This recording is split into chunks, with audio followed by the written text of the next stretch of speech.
George Washington's doctors killed him. They drained 4 pints of his blood in one day trying to cure a throat infection. They were educated. They were experienced. They were trying to help. And they were completely, catastrophically wrong. For 2,000 years, bloodletting was medicine's most trusted cure. Not folk remedy, scientific fact. Taught in universities, prescribed by the best physicians, performed millions of times. I'm going to show you more beliefs just like this. Things our ancestors were absolutely certain about. Things that now seem impossible to believe. Because here's what's interesting. If they were this wrong for this long, what are we wrong about right now? To answer that, we need to understand why bloodletting made perfect sense. Not just what they believed, but why the belief felt so obviously true. Let me take you back to ancient Greece. The Four Humours. Picture a physician's chamber in ancient Greece. 4 vessels sit on a wooden table, each containing a different fluid. Blood, red as sunset. Phlegm, pale and thick. Yellow bile, bright as morning. Black bile, dark as midnight. For over 2,000 years, healers believed these 4 substances flowed through every human body. Health was balance. Disease was imbalance. Too much blood made you feverish. Too much phlegm made you slow. Yellow bile brought anger. Black bile brought sadness. The theory seemed to explain everything. When you felt hot during fever, wasn't that excess blood? When depression settled over you like a heavy blanket, wasn't that black bile weighing down your spirit? The symptoms were real. The explanation felt logical. The framework held. And so physicians developed treatments based on this understanding. If you had too much blood, the solution was obvious. Remove some. Open a vein, let it flow out, restore the balance. Bloodletting became medicine's most trusted intervention, performed millions of times across thousands of years. Imagine lying in bed with a fever, your body already weak, already fighting. The physician arrives, examines you briefly, and begins to drain your blood. Pints of it, the very substance your body needs to fight infection, flowing into a bowl. The treatment weakening you further, all while everyone believes it's helping. George Washington likely died this way. Not from the throat infection that afflicted him, but from the aggressive bloodletting his physicians performed, trying desperately to balance humors that were never imbalanced in the first place. The belief persisted for 2 millennia, not because people were ignorant but because the framework seemed to work. Sometimes patients improved after bloodletting, their bodies healing despite the intervention, not because of it. And every improvement confirmed the theory, made it stronger, more certain. What strikes you as you consider this? Perhaps how logical it all seemed, how observation and theory wove together into something that felt like truth, how certainty grew from patterns that weren't really there. The physicians weren't cruel. They were trying to help, using the best understanding they had. They watched their patients carefully, adjusted their treatments, refined their theories. They were doing exactly what we do now, building frameworks to explain what we observe, trusting those frameworks until something better comes along. As you rest tonight, notice your own certainties. The things you believe about health, about your body, about how healing works. Hold them lightly. Our descendants will look back at some of our confident medical interventions with the same puzzled wonder we feel about bloodletting. The humors don't need balancing. They never did. Your body knows what to do without theories about invisible fluids. Sometimes the greatest medical wisdom is simply getting out of the body's way. But if even healthy people could benefit from bloodletting, imagine how that belief shaped society. That's the curious practice we explore next. Bloodletting as prevention. Imagine a grand parlor in medieval Europe. Aristocrats gather, not for tea or music, but for something stranger. They sit in comfortable chairs, extend their arms, and chat pleasantly while barber surgeons open their veins. This isn't treatment for illness. This is prevention, performed on perfectly healthy people. For centuries, the wealthy and educated believed regular bloodletting kept you healthy. Just as you might exercise or take vitamins today, nobles scheduled bloodletting sessions. Monthly, quarterly, seasonally. Remove small amounts of blood before imbalance could develop, before illness could take hold. The logic seemed sound within their framework. If disease came from excess humors, and blood was the humor most likely to accumulate, then removing it regularly made perfect sense. It was sophisticated medicine, the cutting edge of preventive health. The red and white poles that still mark barbershops today are remnants of this history. Red for blood, white for bandages. The person who cut your hair might also drain your blood. Both services advertised on the same pole, both considered equally normal. Think about what this meant for people's bodies. They were systematically weakening themselves, removing the very substance needed for strength, for fighting infection, for healing injuries. Each session left them slightly more anemic, slightly more vulnerable, and they did this voluntarily, faithfully, believing it was protecting them. Leaders made important decisions while chronically weak from blood loss. Mothers nursed children while nutritionally depleted. Soldiers prepared for battle after having their blood drained. The practice was so normalized that no one questioned whether removing blood from healthy people might itself be the problem. The belief reveals something about how we think about health. We want to do something, to take action, to intervene. Waiting feels passive, dangerous. Surely there's some procedure, some treatment, some preventive measure we should be taking. The idea that health might maintain itself, that the body has wisdom we don't need to manipulate, seems too simple. When people aged well despite regular bloodletting, the practice received credit. When they aged poorly, clearly they hadn't been diligent enough with their bloodletting schedule. The framework was unfalsifiable, every outcome interpreted to confirm the belief. What sustained this for so long? Partly the need for control. If aging and illness were just random, just the inevitable decay of bodies, that was terrifying. But if they came from imbalance that could be prevented, then you had agency. You could do something, even if that something was actively harmful. As you let your body relax completely tonight, notice how it maintains itself without intervention. Your heart beats without instruction. Your lungs breathe while you sleep. Healing happens quietly, constantly, requiring no theories about balance, no removal of vital substances. Sometimes the body's deepest wisdom is knowing what not to do. Not every problem requires action. Not every risk requires prevention.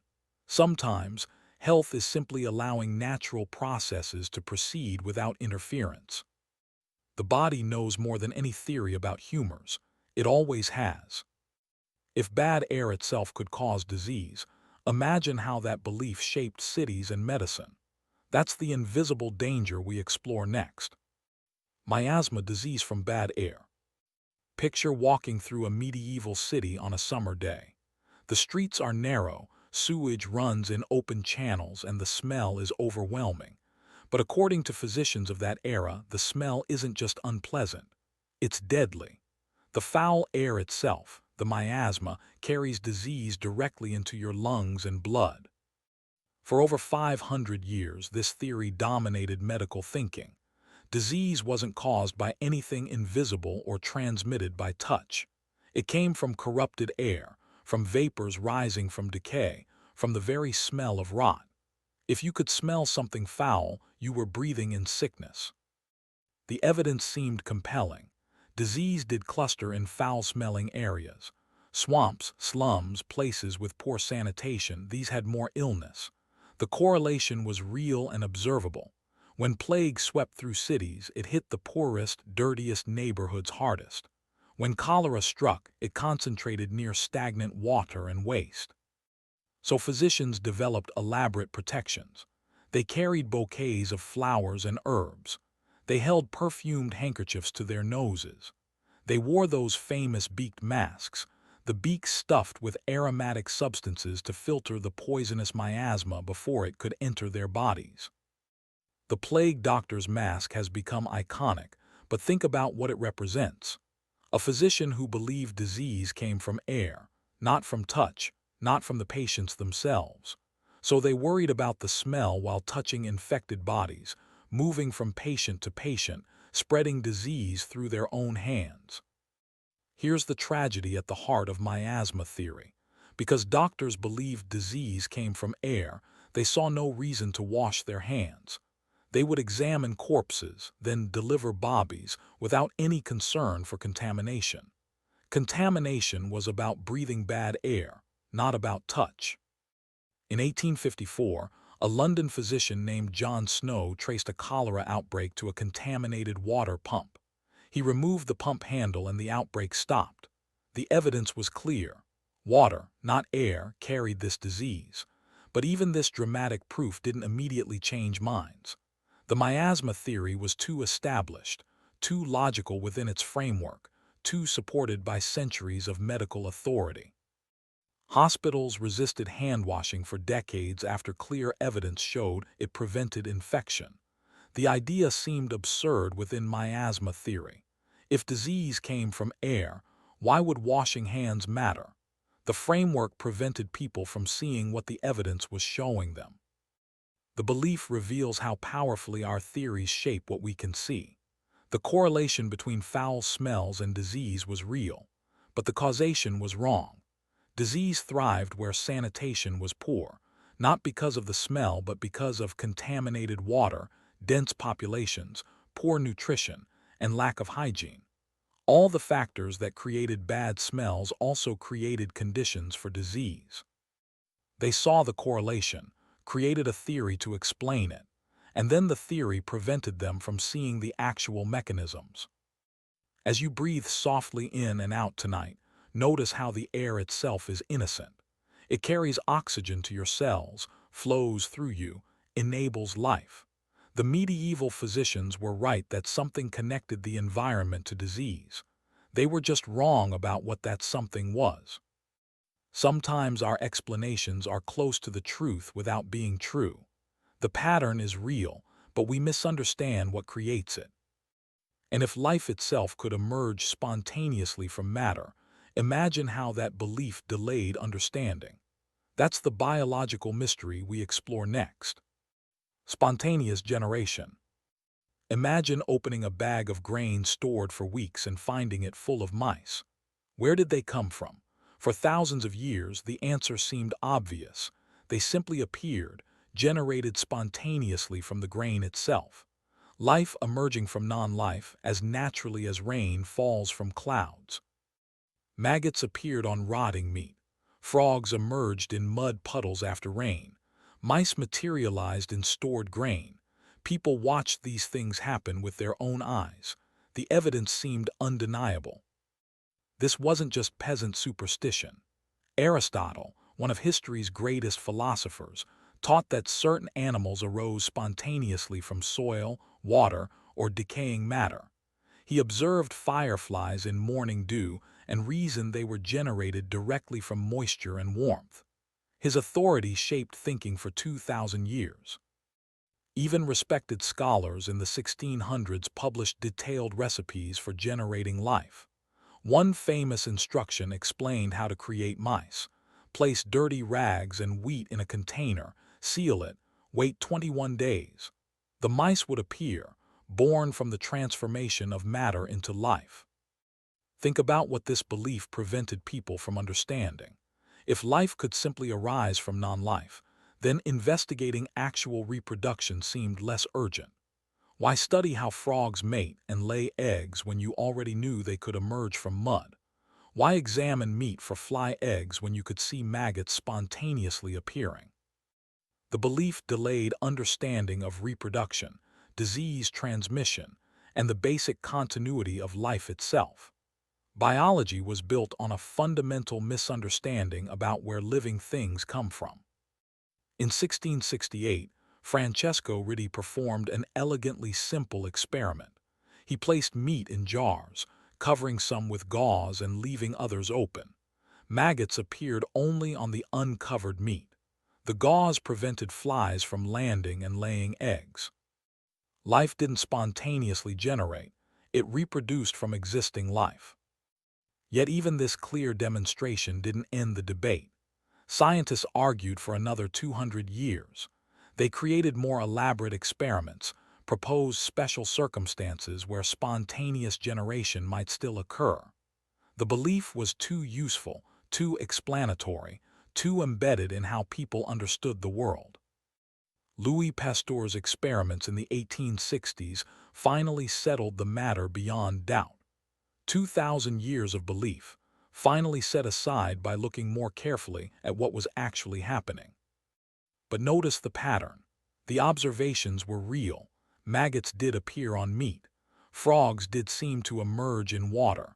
Mice did show up in grain.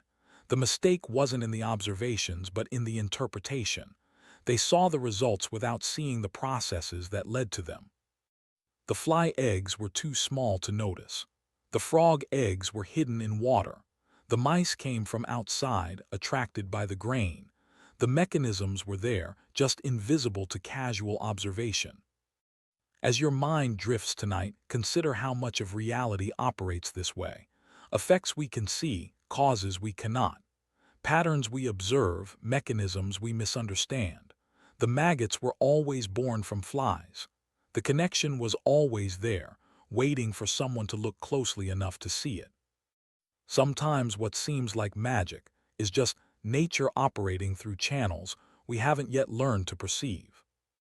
Your own body developed from a single cell through mechanisms that would have seemed like spontaneous generation to ancient observers. Life reproducing life, complexity emerging from simplicity, all through processes that are real even when invisible. Rest in that mystery tonight.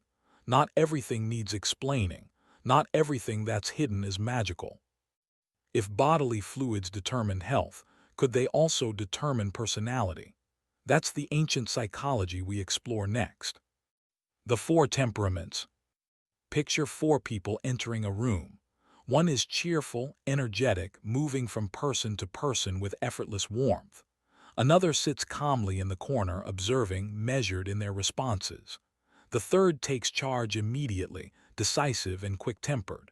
The fourth seems withdrawn, thoughtful, touched by melancholy. For over 2,000 years, physicians believed these personality differences came from the same four humors that governed health. Your dominant humor shaped not just your physical state but your entire character, your destiny, your very soul. Blood made you sanguine, optimistic, social, pleasure-seeking. Phlegm made you phlegmatic, calm, reliable, perhaps emotionally distant. Yellow bile created the choleric temperament, ambitious, aggressive, quick to anger. Black bile produced the melancholic, creative, thoughtful, prone to sadness. The theory seemed to explain everything about human difference. Why some children laugh easily while others seem serious from birth. Why some people thrive in leadership while others prefer solitude. Why certain personalities clash while others harmonize. It was all humors, all bodily fluids, all determined by your physical constitution. Think about what this meant for how people understood themselves. If you were born melancholic, you were expected to be sad. That wasn't a temporary state or a response to circumstances. It was your fundamental nature, as unchangeable as your height or eye color. Depression wasn't something to address. It was simply who you were, determined by the black bile flowing through your veins. Parents would observe their children, identify their dominant humor, and raise them according to that temperament. Teachers adjusted instruction based on whether a student seemed sanguine or phlegmatic. Marriages were arranged with temperaments in mind, trying to create compatible balances. The belief persisted because it contained partial truth. People do have different personalities. Some are naturally more optimistic or more cautious, more social or more introspective.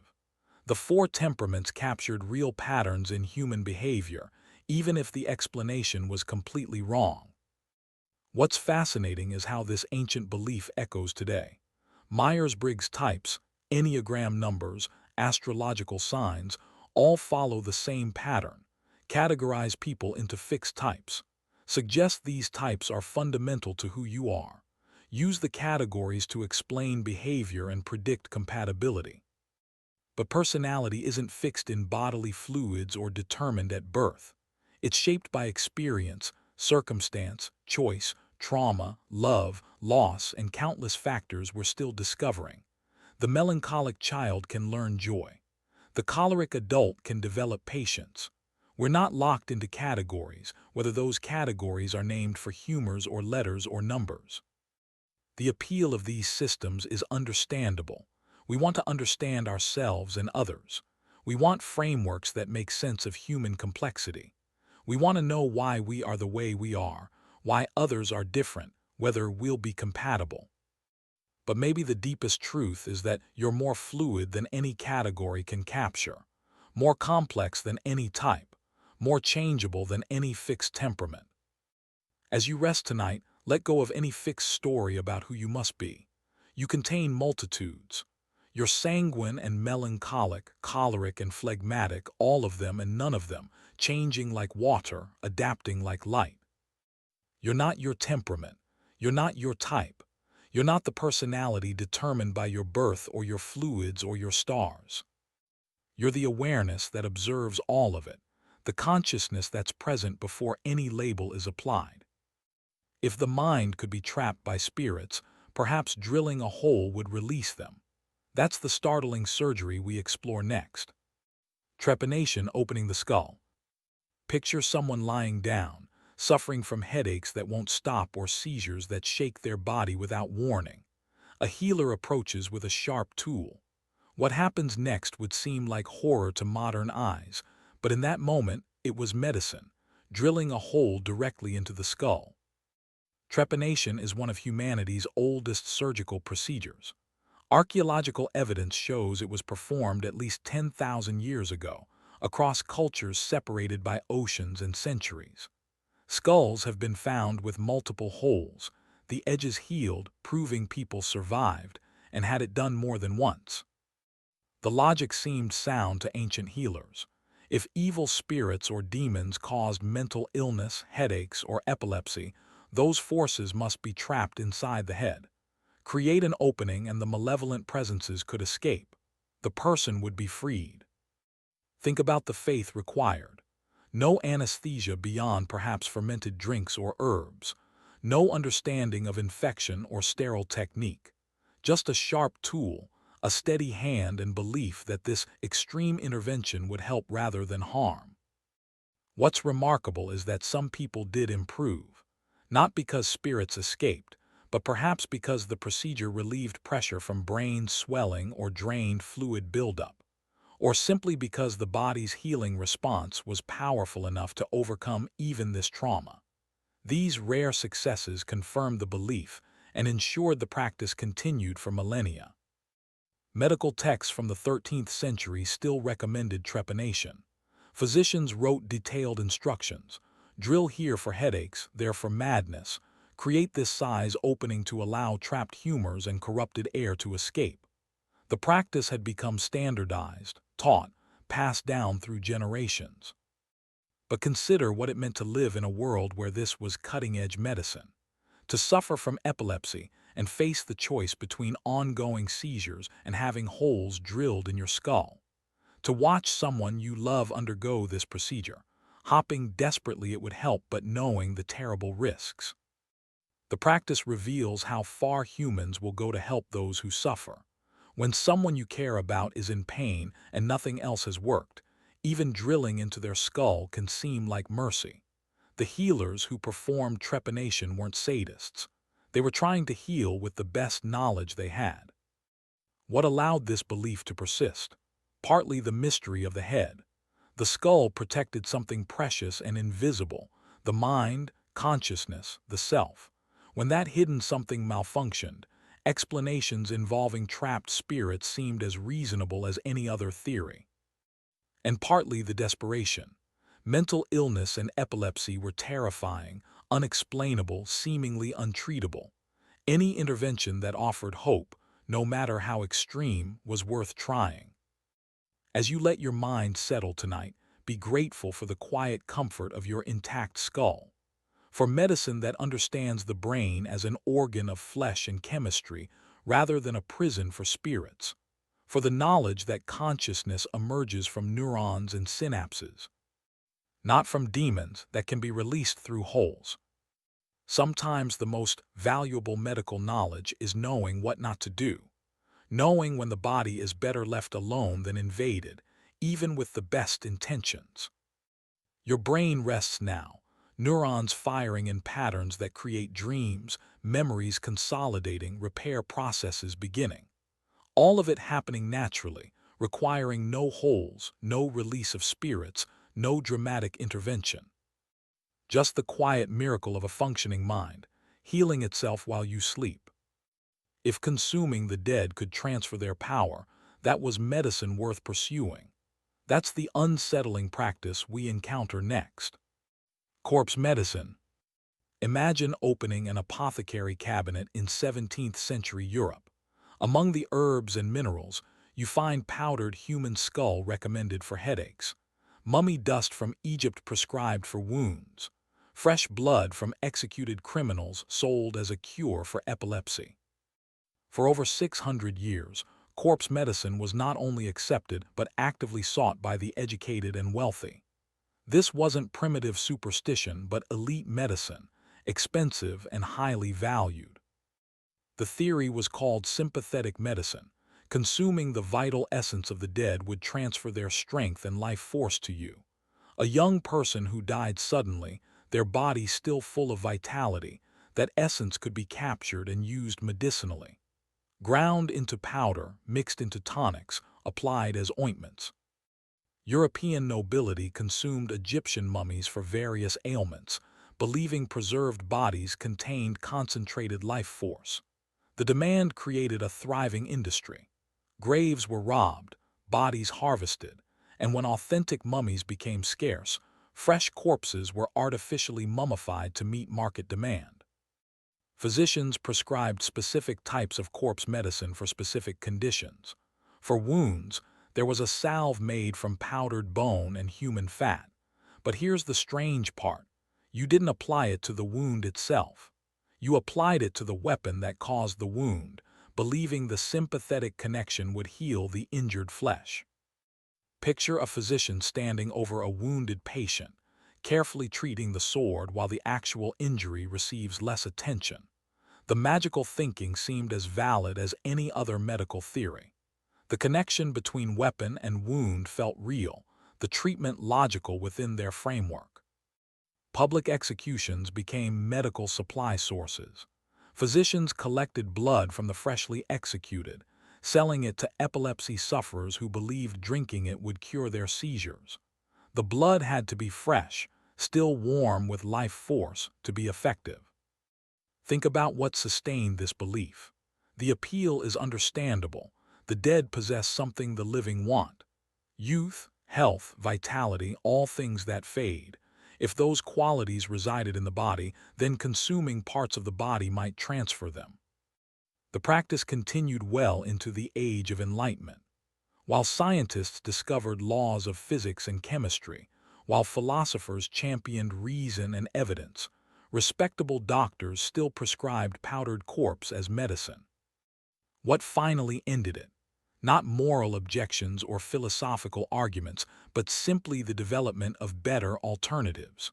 When other medicines proved more effective and less repulsive, corpse medicine faded away. The belief reveals our deep discomfort with death and loss. The dead seem to take something with them, something we desperately want to reclaim. If we could just extract their essence, consume their vitality, perhaps we could avoid what they experienced. But vitality doesn't work that way. Life force isn't a substance that can be transferred. The strength you seek isn't in powders or potions made from the dead. It's generated fresh in every moment by your own living body. As you rest in your own breathing body tonight, notice how life maintains itself. Not through consuming essence from outside, but through the constant generation of energy from within. Your cells create what they need. Your body heals from its own resources. The dead have nothing to give you that you don't already possess. The life force you seek is already flowing through you, requiring no supplementation from corpses, no transfer of vitality from the deceased. You are already whole, already vital, already sufficient. If corpse medicine seems bizarre, at least it involved substances. What about using something the body constantly produces? That's the surprisingly practical belief we explore next. Urine as oral hygiene. Picture a Roman citizen preparing for the day, reaching for a container of urine to clean their teeth. This wasn't poverty or desperation. This was standard hygiene, recommended by physicians, practiced across social classes, considered as normal as any other daily routine. For nearly 2,000 years, urine was used for oral hygiene. Portuguese urine was especially prized, considered the most effective, sold at premium prices. No one is quite sure why Portuguese urine was thought superior. Here's what makes this belief different from others we've explored. It actually worked to some degree. Urine contains ammonia, which does have cleaning properties. It contains urea and phosphorus that help break down stains and kill some bacteria. The Romans weren't being completely delusional. They were using a substance with actual, if mild, antibacterial effects. Think about the observation that led to this practice. Someone noticed urine seemed to clean things. They tested it on teeth and saw results. The theory developed from real observation, even if the application seems repulsive to us now. The practice became so established that writers mentioned it casually in poetry and literature, not as something shocking or unusual, just as part of daily life. Archaeological evidence suggests Roman shops that cleaned clothing with urine were common throughout the empire. The same substance used for togas was used for teeth. What's fascinating is the threshold of disgust. We wouldn't dream of using urine for oral hygiene today, yet we accept all sorts of other substances in our mouths without questioning their ingredients. The disgust isn't about objective harm, it's about cultural conditioning. The Romans found fermented fish sauce delicious and urine hygienic. We find neither acceptable. Different cultures, different norms, different disgust reactions to the same substances. The practice persisted because it worked well enough, and alternatives weren't obviously better. Early toothpaste recipes contained chalk, brick dust, and charcoal that cleaned but damaged tooth enamel. Urine was gentler and left teeth whiter. Progress came not from proving urine didn't work, but from finding things that worked better without the unpleasantness. The ammonia that made it effective could be synthesized more palatably. Antibacterial properties could be enhanced with other substances. The belief reveals how practical wisdom can emerge from unexpected sources. The Romans weren't wrong that urine had cleaning properties. They just didn't have access to the chemistry that would explain why, or to the technology that would create more pleasant alternatives. Sometimes ancient practices contain kernels of truth wrapped in cultural contexts we no longer share. The practice was sound even if the modern disgust is valid. As you drift toward sleep tonight, consider how many of our disgust reactions are learned rather than innate. What seems revolting in one era becomes standard in another. The body itself is neutral, natural, simply doing what bodies do. Urine is just filtered waste, nothing more or less. The Romans weren't disgusting for using it. We're not superior for being disgusted by it. Both responses are cultural, neither is inherently true. The boundary between acceptable and repulsive is drawn by society, not by nature. If urine could be medicine, surely toxic mercury could cure disease. That's the deadly treatment we encounter next. Mercury for syphilis. Imagine suffering from syphilis in the 1500s. The disease is devastating, spreading through your body, disfiguring your face, attacking your nervous system. The only treatment doctors offer is mercury. Vapor to inhale, liquid to drink, ointment to rub into sores. The mercury itself is toxic, slowly poisoning you even as it supposedly cures you. For over 400 years, mercury was the primary treatment for syphilis. Physicians knew it was dangerous. They watched patients lose teeth, suffer organ damage, experience neurological problems, even die from the treatment. Yet they continued prescribing it because nothing else seemed to work. There was a saying that captured the dilemma: a night with Venus, a lifetime with Mercury. The Roman goddess of love gave you syphilis, and the god Mercury became your poisonous companion for whatever remained of your life. The tragedy is that Mercury did seem to help, temporarily. Syphilis has dormant phases where symptoms naturally decrease. When these remissions coincided with mercury treatment, it appeared the medicine was working. Patients improved, confirming doctors' faith in the treatment, even though the improvement had nothing to do with the mercury. Think about the desperation involved. Syphilis was deadly and socially devastating. In the absence of antibiotics, people would try anything. When authority figures, trained physicians, confidently prescribed mercury, what choice did patients have but to trust them?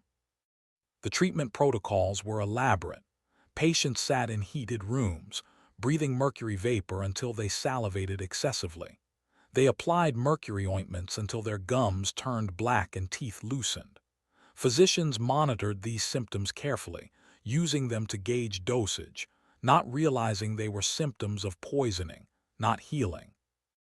Many people died from the cure rather than the disease. Their bodies, already weakened by syphilis, couldn't withstand mercury's assault. But deaths were attributed to the disease being too advanced, not to the treatment being fundamentally harmful. The practice didn't end because someone suddenly realized mercury was poison. It ended because penicillin was discovered, a treatment that could actually cure syphilis quickly and without terrible side effects. Only then did mercury treatment fade away. The belief reveals our deep need for intervention when facing disease. Doing nothing feels impossible, even when doing something is worse than nothing. The doctors weren't cruel or stupid. They were desperate to help, convinced that some treatment was better than no treatment. But sometimes the most harmful medical intervention is the confident one. The treatment everyone believes in, the one with centuries of tradition, the one that seems to work because we want it to work.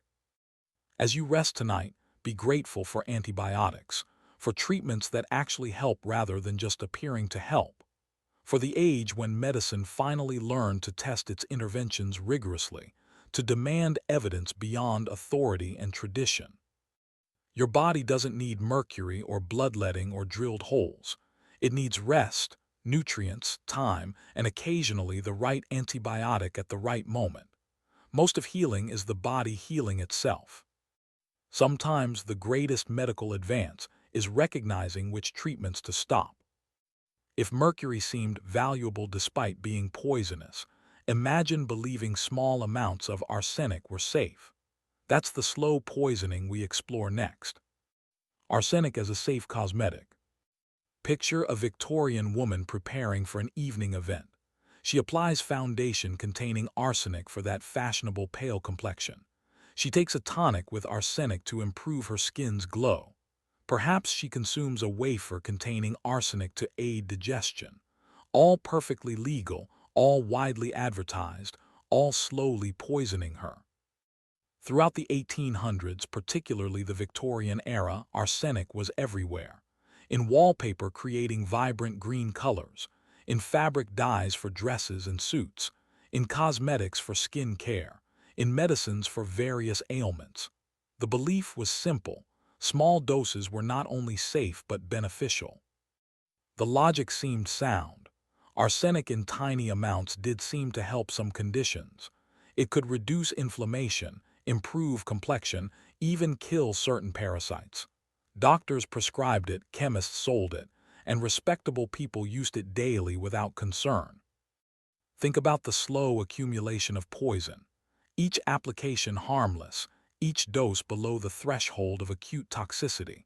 But arsenic builds up in the body over time, storing in hair, nails, organs. Day after day, year after year, The poison accumulated until it reached dangerous levels. Women who used arsenic complexion wafers to achieve fashionable paleness were literally dying to look beautiful. The pale skin they achieved wasn't just from blocked melanin production, it was the pallor of chronic toxicity. The green wallpaper adorning Victorian homes was particularly deadly. Arsenic-based pigments created stunning emerald greens that were enormously popular. But in damp conditions, the wallpaper released arsenic dust into the air. Families breathed it night after night. Children played in rooms saturated with poison, and mysterious illnesses plagued households with the most fashionable decor. Napoleon Bonaparte may have died from arsenic poisoning from his wallpaper during exile. Analysis of his hair shows extremely high arsenic levels. The beautiful green walls meant to provide comfort might have slowly killed one of history's most powerful men. What makes this belief insidious is the gradualism. The poisoning was slow enough to escape immediate notice. People didn't connect their chronic fatigue, digestive problems, neurological symptoms to cosmetics they'd used for years or wallpaper they'd lived with daily.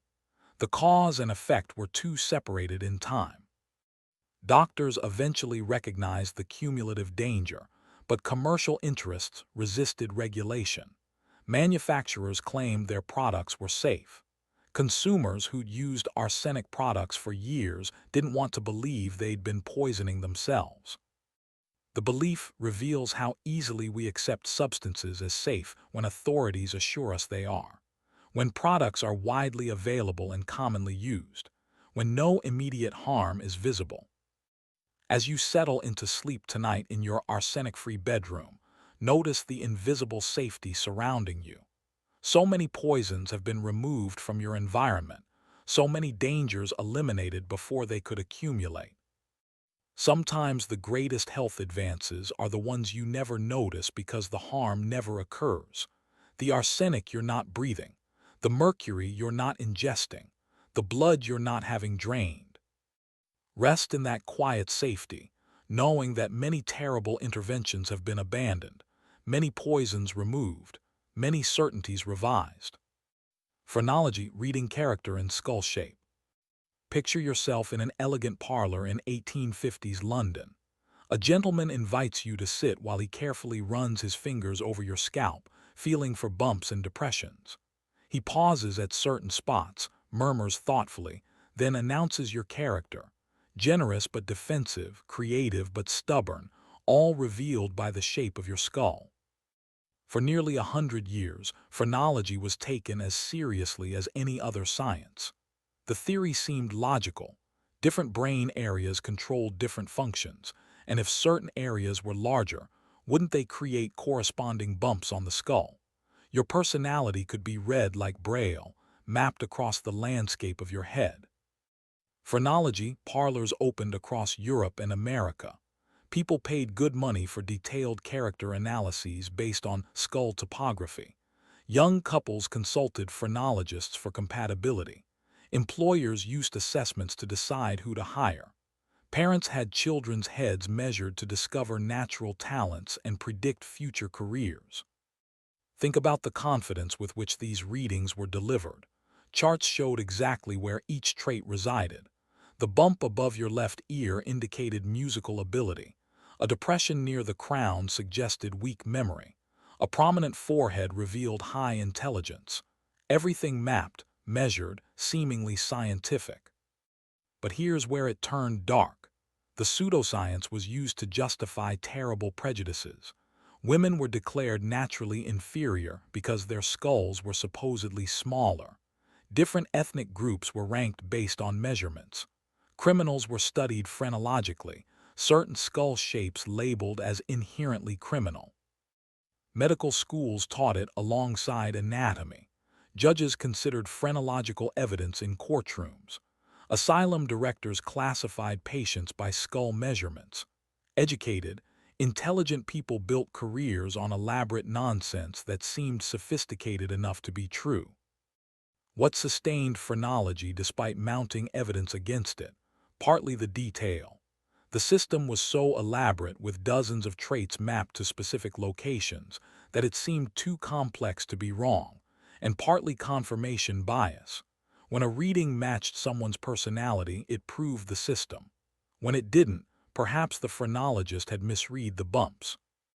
The belief reveals our hunger for systems that explain human difference. We want frameworks that make sense of why people are the way they are. Skull bumps seemed as reasonable as any other explanation for personality variation. As you rest your head on your pillow tonight, feel its simple, unremarkable shape. No bumps reveal your secrets. No measurements predict your future. Your character lives somewhere deeper than bone, shaped by experience and choice, not by skull contours. The phrenologists were mapping randomness and calling it science, seeing patterns in variations that meant nothing at all. Sometimes the most elaborate systems are built on the thinnest foundations. If skull shapes could reveal personality, surely base metals could be transformed into gold. That's the ancient chemistry we explore next. Alchemy, the quest for transformation. Imagine a darkened laboratory lit by flickering flames. Glass vessels bubble with colorful liquids.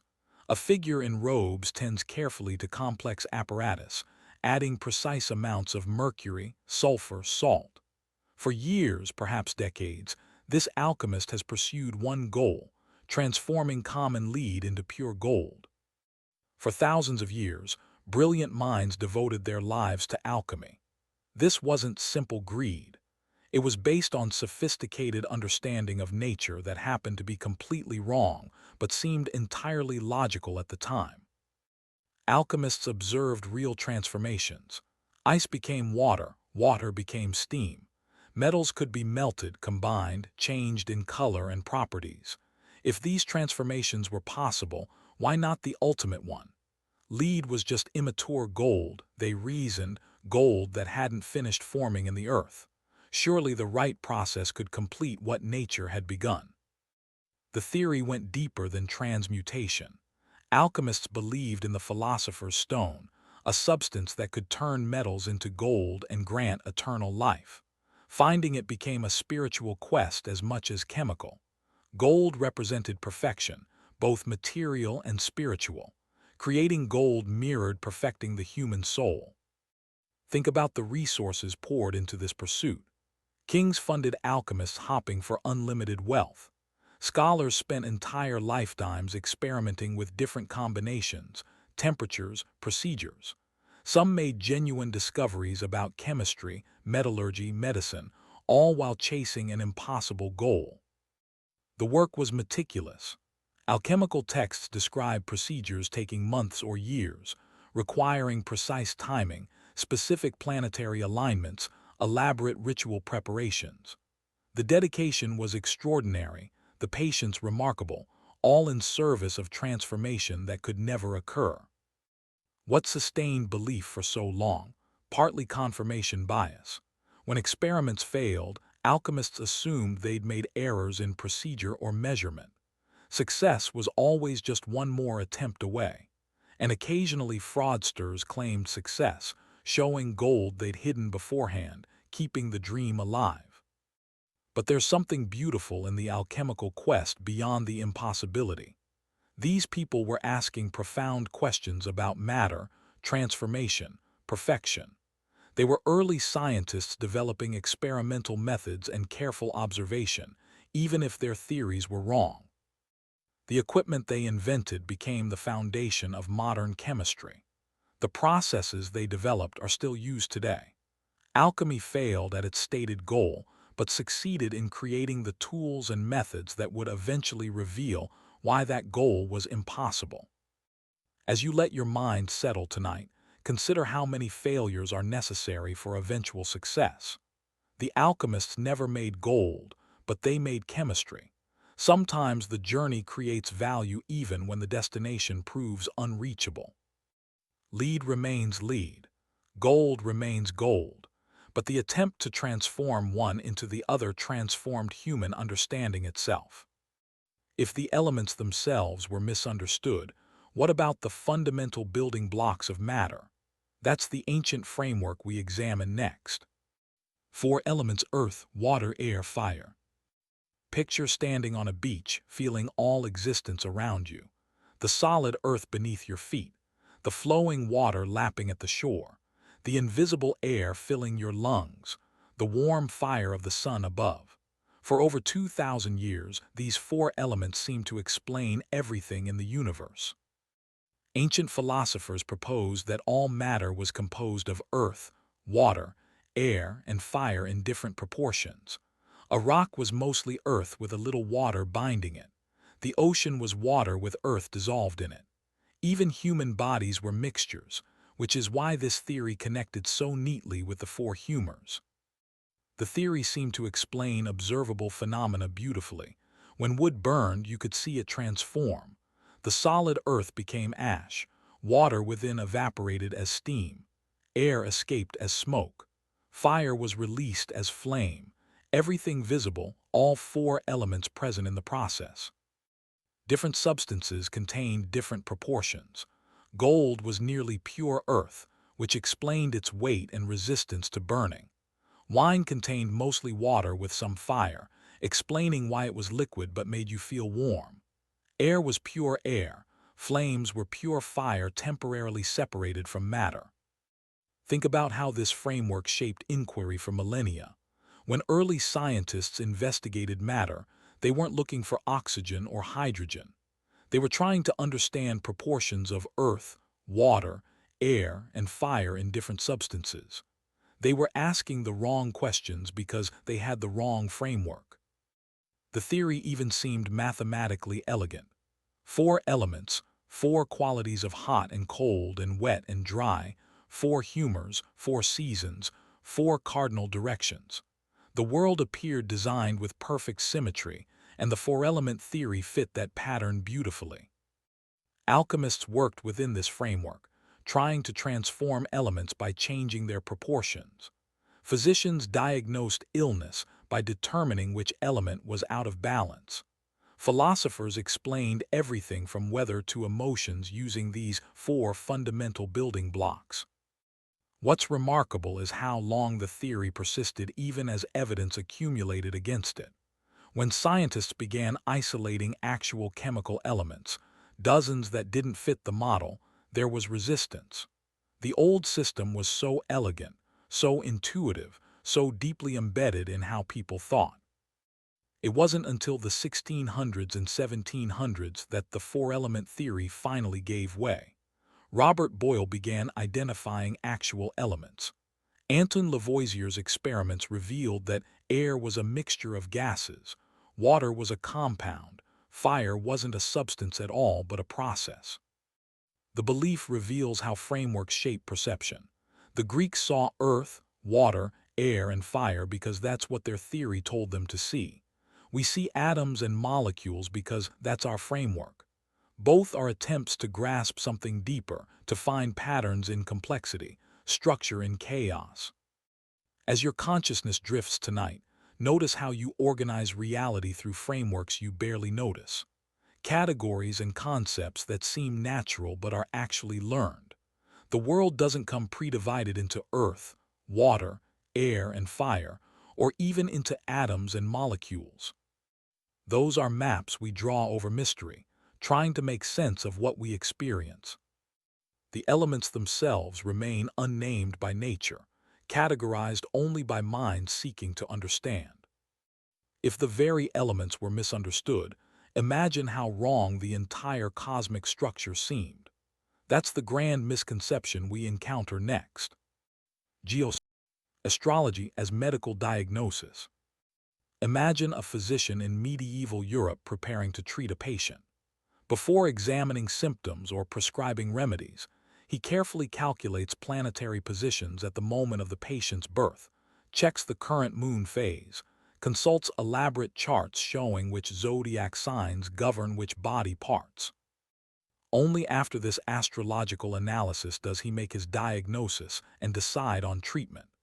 And certain days, when planetary alignments are unfavorable, he refuses to treat patients at all, believing intervention would do more harm than good. For centuries, astrology and medicine were inseparable. Medical schools taught astrology as essential knowledge. Each zodiac sign was believed to govern specific body parts. Aries ruled the head, Taurus the neck and throat, Gemini the arms and lungs, down through Pisces governing the feet. The planets also influenced health. Mars brought fevers and inflammation. Saturn caused melancholy and chronic disease. The moon affected bodily fluids just as it influenced tides. Jupiter brought health and prosperity. Each celestial body contributed its influence to the complex system that was the human body. Think about what this meant in practice. A patient with a headache might be told to wait for treatment until the moon moved out of Aries. Surgery scheduled when Mars was ascendant might be postponed, as the planet of war and blood could cause excessive bleeding. Medications were prepared at specific planetary hours to enhance effectiveness. The theory seemed logical within medieval worldview. If the moon could move entire oceans with its gravitational pull, surely it affected fluids in human bodies. If the sun clearly influenced all life on Earth, surely other celestial bodies had their effects too. The universe was interconnected, earthly events reflecting heavenly patterns. When the Black Death swept through Europe, the medical faculty at the University of Paris issued an official explanation. The plague was caused by a triple conjunction of Mars, Jupiter, and Saturn in 1345, which corrupted the air and created deadly miasma. The celestial explanation seemed as valid as any other. Physicians made treatment decisions based on astrological charts rather than close observation of symptoms. They delayed surgery on favorable days and performed it on unfavorable ones if charts demanded it. They prepared medicines according to planetary hours rather than considering what the ingredients actually did. What makes this belief particularly persistent is that it's still alive today, though mostly outside mainstream medicine. People still consult astrology for health decisions, choosing surgery dates based on lunar phases or avoiding important decisions during Mercury retrograde. The appeal is understandable. If celestial bodies influence Earth, why wouldn't they influence our bodies? If the moon affects tides, why not our water content? The logic seems sound until you examine it closely. As you rest under the same stars that confused physicians for centuries, recognize that the universe influences you in real but limited ways. The sun provides light and warmth essential for life. The moon's gravity creates tides, but your headache has nothing to do with Mars. Your personality wasn't determined by Venus's position when you were born. The stars are distant suns, beautiful and indifferent to human affairs. They proceed in their orbits according to physics, not according to zodiac charts designed to make patterns seem meaningful. You are influenced by the cosmos in ways both profound and trivial, but not in the ways astrology imagines. If women's bodies were so misunderstood by medicine, what about women's experience of their own pleasure? That's the profound denial we examine next. Women and sexual pleasure denied. Picture a world where half the population's experience is simply denied, dismissed as impossible. For thousands of years, medical authorities, religious leaders, philosophers insisted that women were incapable of sexual pleasure. Women existed for reproduction, they claimed, and any woman who claimed otherwise was either lying or suffering from a disorder. This wasn't just ancient ignorance. The belief persisted well into the 1900s, taught in medical schools, referenced in court cases, used to control women's bodies and behavior. The denial of female sexuality had profound and terrible consequences that echo even today. Ancient texts suggested women's bodies were cold and passive, requiring male heat to activate them for reproduction. Medieval medicine treated female desire as illness, something to be cured rather than acknowledged as natural. Physicians wrote that proper, virtuous women felt no pleasure in marital relations and merely tolerated them out of duty. Think about the logical impossibility they were asserting. They claimed women could become pregnant only if they experienced pleasure and orgasm, because that was supposedly necessary for conception. But they also claimed virtuous women felt no pleasure. So by their own logic, virtuous women couldn't conceive, only sinful ones could. Yet they never noticed this contradiction. This false belief had devastating real-world effects. In courts, if a woman became pregnant after rape, it was used as evidence she must have consented. The biology was completely wrong, but the legal consequences were real and terrible. Rapists went free because judges believed an impossible theory about women's bodies. In the Victorian era, the denial became even more medicalized. Women who experienced desire were diagnosed with hysteria or nymphomania, sometimes institutionalized. Doctors performed horrific treatments, including surgeries, to cure women of sexual feeling. The clitoris, serving no reproductive function and existing only for pleasure, was seen as evidence of disorder if noticed at all. Freud created elaborate theories about mature versus immature female sexuality, claiming clitoral orgasms were adolescent, and only vaginal orgasms showed proper psychological development. This completely invented distinction created shame and confusion for countless women who believed something was wrong with them for experiencing pleasure in the wrong way. The cultural impact extended beyond medicine.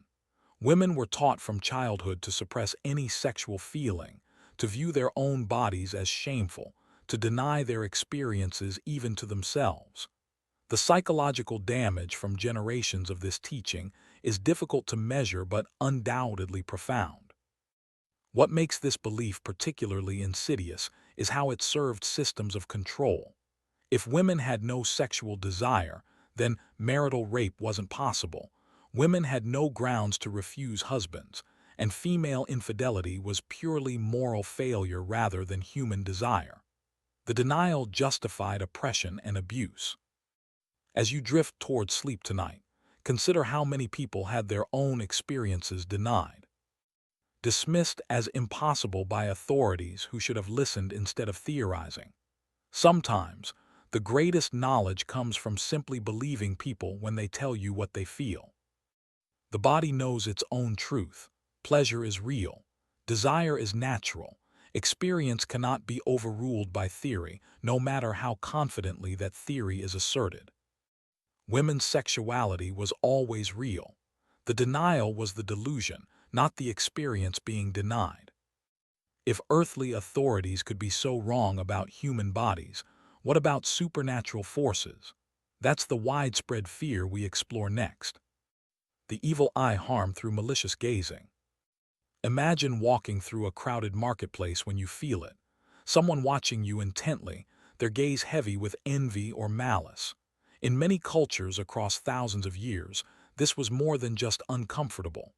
That look, that malicious stare, could bring you illness, bad luck, even death.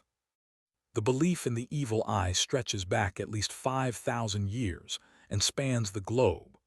From ancient Mesopotamia to modern Turkey, from medieval Europe to contemporary Latin America, cultures developed elaborate protections against harm caused by envious or malicious gazing. The theory made intuitive sense. You can feel when someone is staring at you, even with your back turned. There's a palpable energy in a hostile glare, and sometimes after someone gave you that look, things did go wrong. Your child fell ill. Your business failed. Accidents happened. The correlation seemed clear. Think about the psychology behind this belief. Envy and malice are real emotions, and you can often sense them in others. When someone resents your success or happiness, you feel the weight of their ill will. The evil eye gave a name to that feeling, a framework for understanding the tangible sense of hostility directed toward you. Different cultures developed different protections. In Mediterranean regions, blue glass eye amulets became ubiquitous, worn as jewelry or hung in homes and businesses. The eye symbol was meant to reflect malicious gazes back to the sender. In Middle Eastern cultures, Hands with eyes painted on them served the same purpose. Some cultures developed elaborate rituals for removing the evil eye once it had been cast. Greek grandmothers performed ceremonies involving olive oil and water, diagnosing evil eye by how the oil dispersed and removing it through prayer.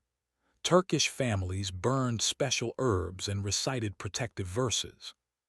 The belief wasn't limited to peasant superstition. Wealthy families commissioned expensive amulets. Religious authorities incorporated evil eye protections into their teachings.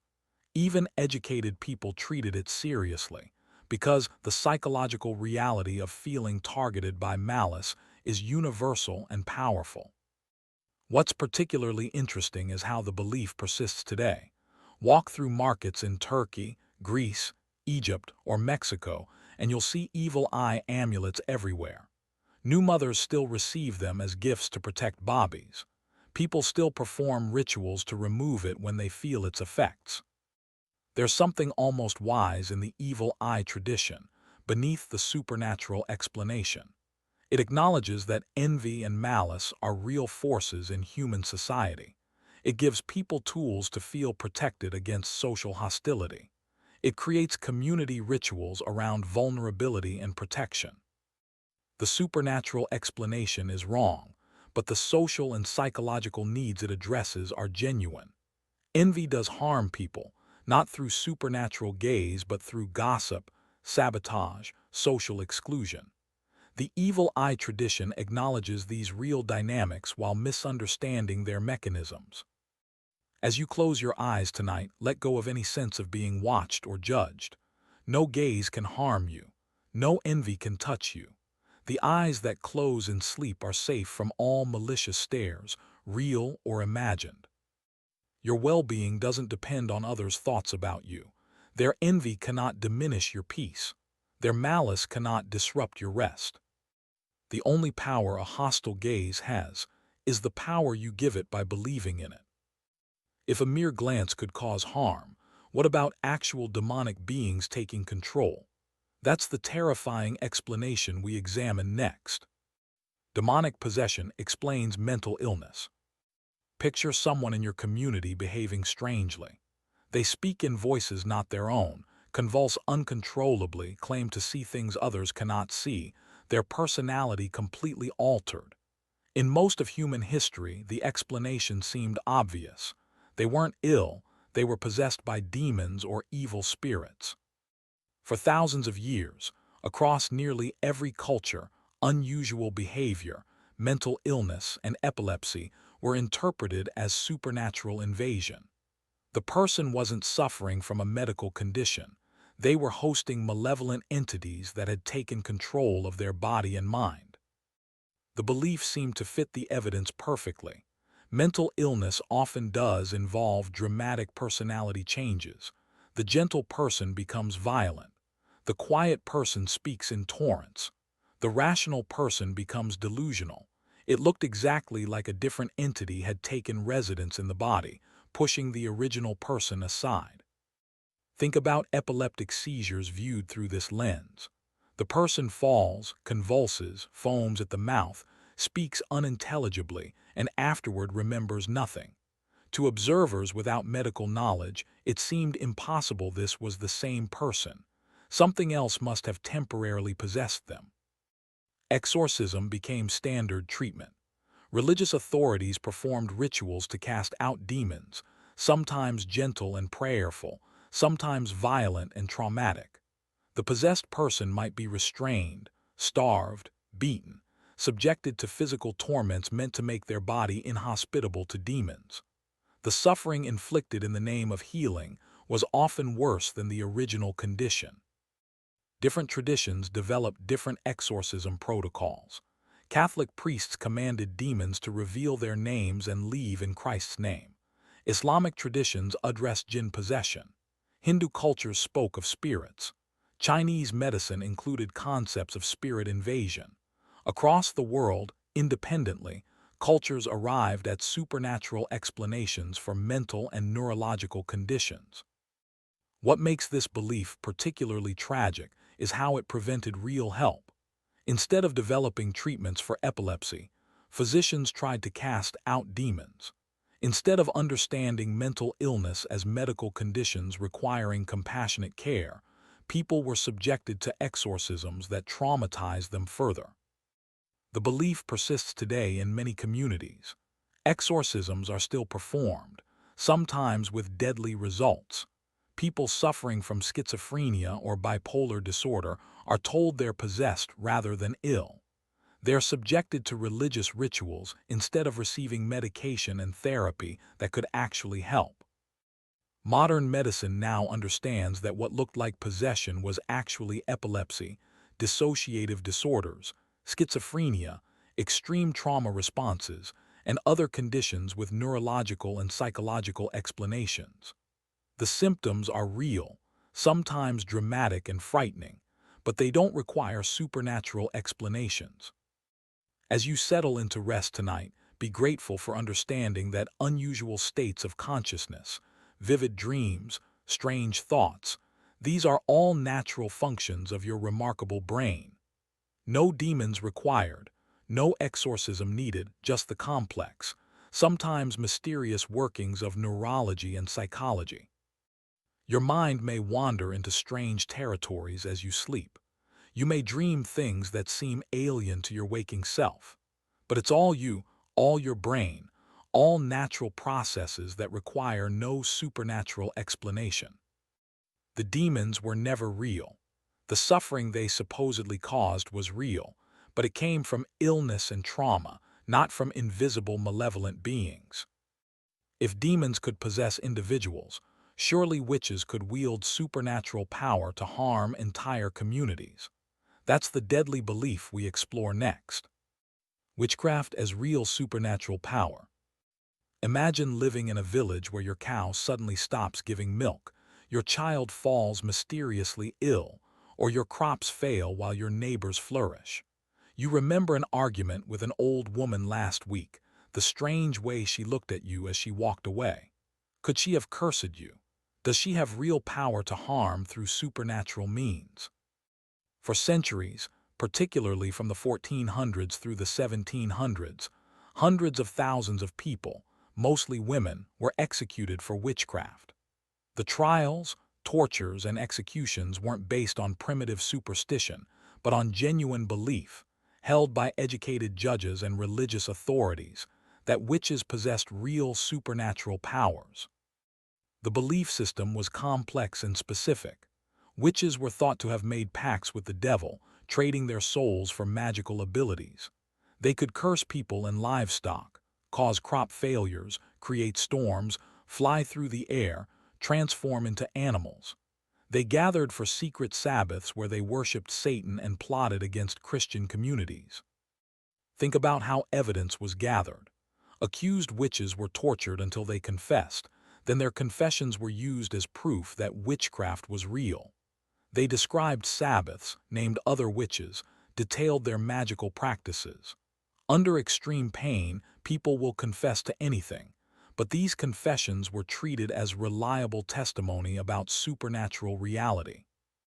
When someone died or became ill after a suspected witch had cursed them, it was treated as proof of supernatural power. When someone recovered after the witch was executed, it confirmed the magic had been real and justice had been served. The logic was circular, unfalsifiable, and deadly. The Salem witch trials showed how quickly belief could spiral out of control. Starting with a few girls having fits, interpreted as evidence of witchcraft, accusations spread until hundreds were accused and 19 executed. The tragedy was driven by genuine belief that supernatural evil was at work. What's particularly heartbreaking is that many accused witches were actually healers, midwives, and herbalists.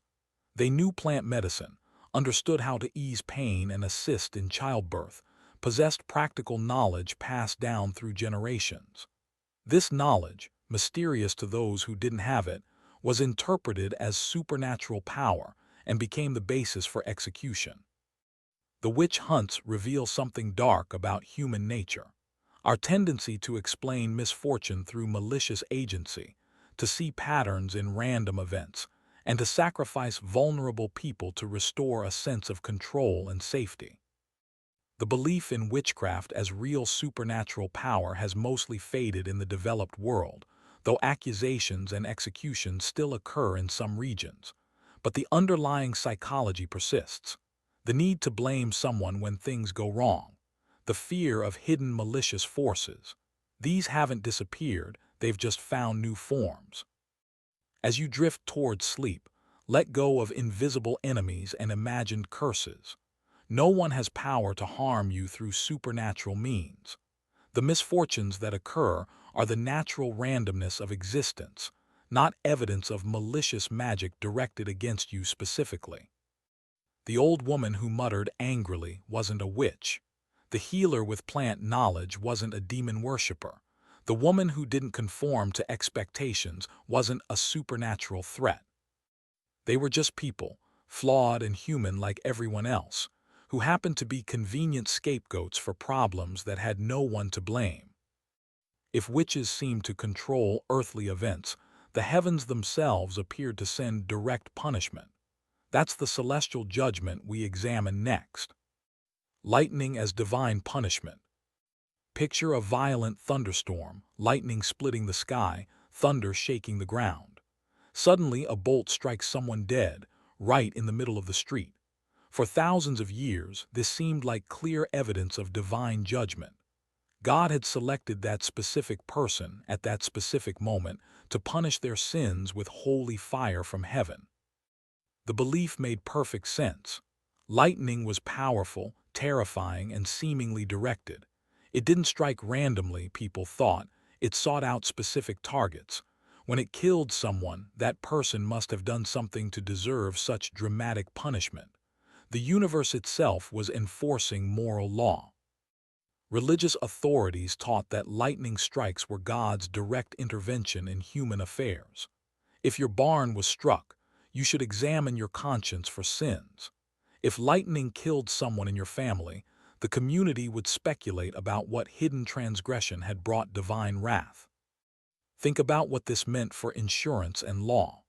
Early insurance companies refused to cover lightning damage because it was considered an act of God, divine will that humans had no right to protect against. If God wanted your house burned down, who were you to rebuild it? When Benjamin Franklin invented the lightning rod in the 1750s, some religious authorities considered it blasphemous. He was interfering with God's judgment, they argued, protecting sinners from the punishment they deserved. Installing a lightning rod was questioning God's will, maybe even inviting greater wrath for such arrogance. Franklin responded with characteristic wit, suggesting that by this logic, using umbrellas was also interfering with God's will when he sent rain. The argument was eventually won not by theology, but by practical results. Buildings with lightning rods didn't burn down, while buildings without them did. But the belief persisted in many communities well into the 1800s. When lightning struck, people searched for spiritual causes. They examined the victim's life for sins, interpreted the timing as meaningful, wove narratives of divine justice around random electrical discharge between clouds and ground. The psychological need was understandable. Random death is terrifying. The idea that anyone could be killed at any moment by pure chance, with no meaning, no purpose, no justice, that's deeply unsettling. Much more comforting to believe that lightning strikes are targeted punishment, because that means you can protect yourself by being good, by avoiding sin, by staying in God's favor. But lightning doesn't care about morality. It strikes the highest point, following the path of least electrical resistance. It kills saints and sinners with equal indifference. Understanding this was emotionally difficult but scientifically liberating. Once people accepted that lightning was a natural phenomenon rather than divine judgment, they could develop practical protections. The lightning rod became possible only after the supernatural explanation was abandoned. As you rest tonight, safe from storms, notice how often humans create meaningful narratives from random events. We're pattern-seeking creatures, story-making beings. We need things to make sense, even when sense isn't there. Sometimes a storm is just a storm. Lightning is just electricity seeking ground. The universe doesn't punish through weather. Nature proceeds according to physical laws, indifferent to human morality. The randomness is real. The lack of cosmic justice is real. And somehow, accepting that is more liberating than believing in a universe constantly judging and punishing through natural disasters. You've traveled through humanity's strangest beliefs: bloodletting, geocentric universes, vampires. Each seemed reasonable to those who held it. Each was supported by what they thought was evidence. Here's what haunts me. We're not superior to our ancestors. We hold beliefs right now that future generations will find just as bizarre. We're certain about things we're wrong about. We trust authorities who are mistaken. We see patterns that don't exist. The difference isn't that we're smarter. It's that we have better tools for being less wrong over time. So hold your certainties lightly. Question authorities gently. Accept mystery when answers aren't clear. But don't become paralyzed by doubt. You must live your life, make decisions, act on beliefs even though you might be wrong. The humors don't need balancing. The omens don't need reading. The curses have no power. What remains when the strange beliefs fall away? Just this: you're here, you're thinking, you're questioning. If you want to keep questioning with me, subscribe. There are more mysteries worth exploring together. Until next week, hold your certainties lightly.